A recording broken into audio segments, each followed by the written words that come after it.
ಜೀವನಾನುಭವದ ಜೀವ ಜ್ಯೋತಿ ವಿಶ್ವ ವಿಜಯಿ ಶ್ರೀ ಮಹಾಯೋಗಿ ವೇಮನರಿಗೆ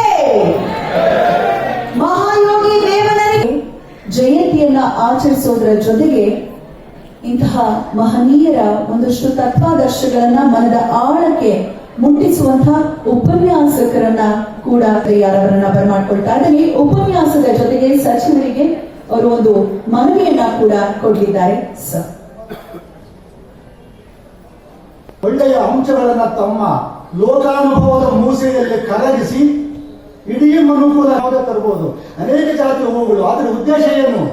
ಎಲ್ಲವೂ ಆ ಭಗವಂತನಿಗೆ ಅರ್ಪಿಸಲೆಂತಂದೇ ಅಂತ ತರ್ತಕ್ಕಂಥದ್ದು. ಆ ಪೂಜೆ ಸೇರ್ತಕ್ಕಂತಹ ಆ ಪರಮಾತ್ಮನನ್ನು ಒಲಿಸಿಕೊಳ್ತಕ್ಕಂತಹ ಒಂದೇ ಒಂದು ಉದ್ದೇಶವೇ ಎಲ್ಲ ದರ್ಶನಗಳನ್ನು ಸಾರ್ತಕ್ಕಂಥದ್ದು.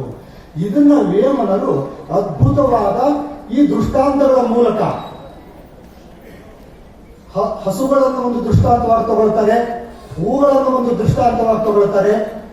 ಆ ದೃಷ್ಟಾಂತಗಳ ಮೂಲಕ ತಾವು ಏನು ಹೇಳಬೇಕು ಅಂತಕ್ಕಂತಹ ತಮ್ಮ ಒಂದು ಅನಿಸಿಕೆಯನ್ನ ಸುಂದರವಾಗಿ ಈ ಪದ್ಯದಲ್ಲಿ ಹೇಳ್ತಾರೆ. ಇದನ್ನು ದೃಷ್ಟಾಂತ ಅಲಂಕಾರ ಅಂತ ಕರೀತಾರೆ.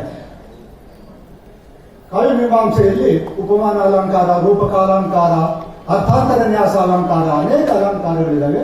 ಅದರಲ್ಲಿ ದೃಷ್ಟಾಂತ ಅಲಂಕಾರ ಕೂಡ ಒಂದು. ವೇಮನರು ಕವಿಗಳಲ್ಲಿ 3 ವಿಧ ಇದೆ.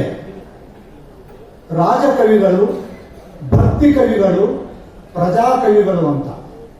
ಮಹಾಯೋಗಿ ವೇಮನರು ರಾಜಕವಿಗಳು ಅಲ್ಲ, ಭಕ್ತಿ ಕವಿಗಳು ಅಲ್ಲ, ಅವರು ಪ್ರಜಾಕವಿಗಳು. ಜನಸಾಮಾನ್ಯರ ಮಧ್ಯೆ ಇದ್ದು